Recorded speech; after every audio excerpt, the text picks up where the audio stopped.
naman bitak-bitak? Bitak-bitak issue na. Tingnan natin kung bitak-bitak talaga.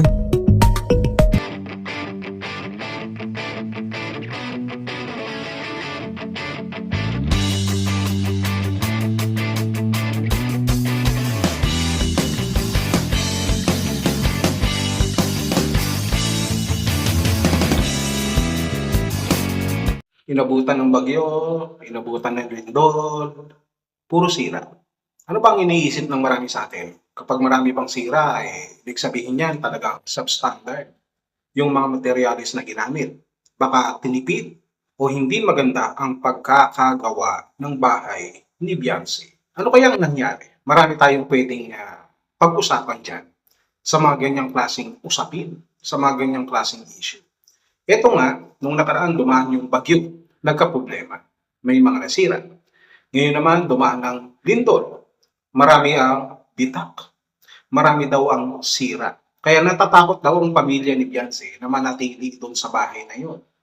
Sa pagkakaalam nga natin, balita lang natin, doon daw sa tindahan natulog dahil sa takot nila na mag-iba yung kanila pong bahay. Ibig sabihin, wala na po silang tiwala doon sa tatag, sa tibay ng bahay na kanila pong tinitirahan.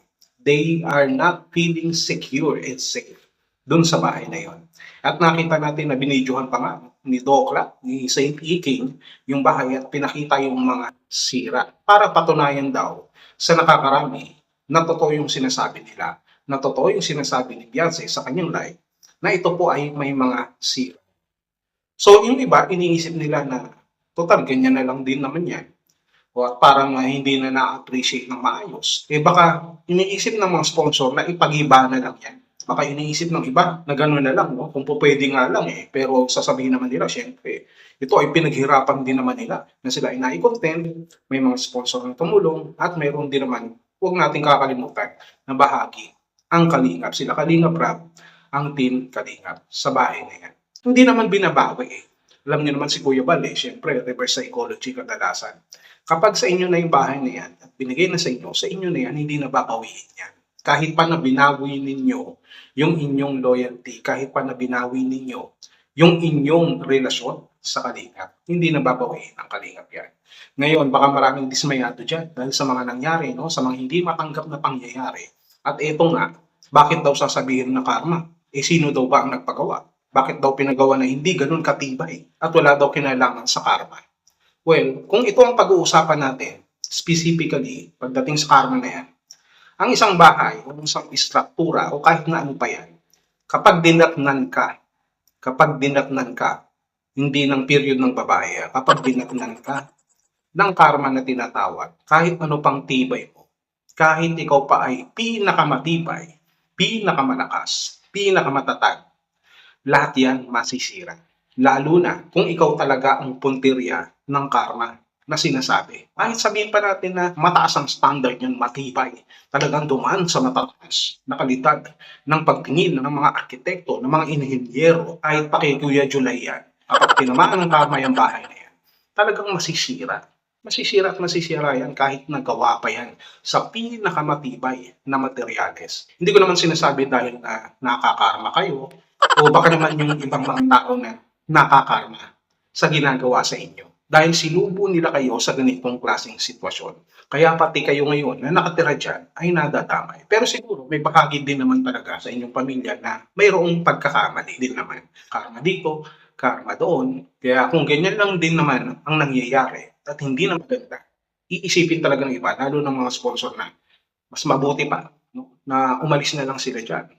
Kung tutusin nga, doon pa nga lang sa Tulpo in Action, di ba? Doon sa Rappi Tulpo, willing na silang umalis. Basta daw burahin lahat ng content, aalis daw sila sa bahay. So, ibig sabihin, ready silang umalis. Isang sakripisyo yung bahay. O kahit na palitan. Dahil nadidinig natin na balak daw, no? Sabihin daw, hindi ako sure, na ipabulldozer na lang yan. O ipagiba na lang kesa manatiling ganyan. Kumbaga, other than dun sa mga sira ng lindol o ng bagyo pa yan, parang gusto nilang sirain na yan, alisin yung memorya, alisin yung bahagi ng Kalingap at magsimula ng panibagong bahay.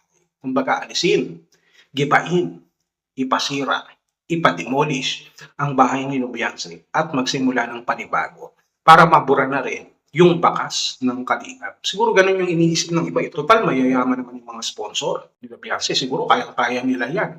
Ipa-demolish. Baka si Sir Leo D gustong ipa-demolish yan. Baka lang, hindi ko alam.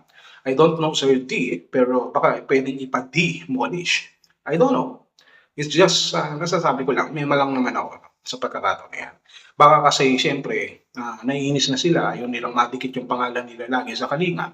No? Yung mga nangyari noon, yung mga nangyayari, yung mga nakalipas na nangyari, gusto nilang makalimutan at ipakita na kaya nilang tumayo sa sarili nila, na kaya nilang magsimula ng panibago na hindi na kailangan na nakakabit pa ang kanilang identity sa Kalinga. Parang kay Kapeso noon, di ba? Sa mga nangyari, no, nagkaroon ng ganito, ng balitaktakan, paliwanagan, at hindi matanggap ni Kapeso. Ano ang ginawa? Para makalimot, makamove on, at para masabi niya na hindi ako umaasa sa tulong ng Kalingap, na hindi lumaki ang aking channel dahil sa Kalingap, na handa kong isakripisyo ang lahat.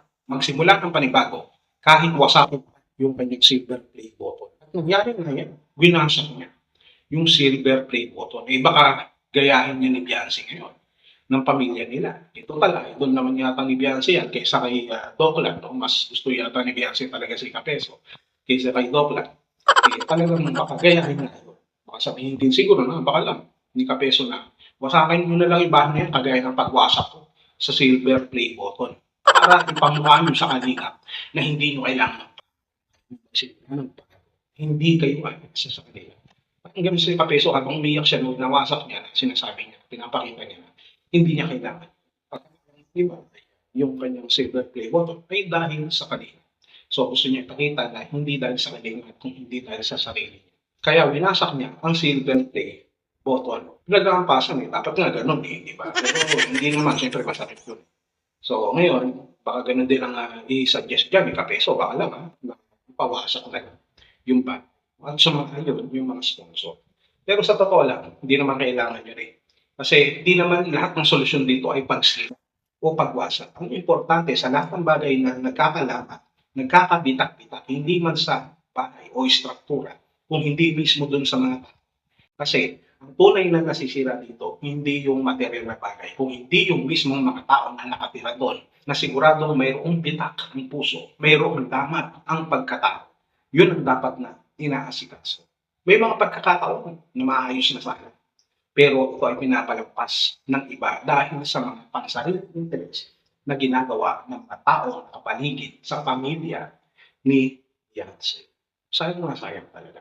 Pwede pa sanang maidikit, maisaayos, mai-repair kung ano man ang mga bagay na nasira na relasyon sa pagitan ng pamilya ni Beyonce, ka Beyonce mismo at sa Kalina.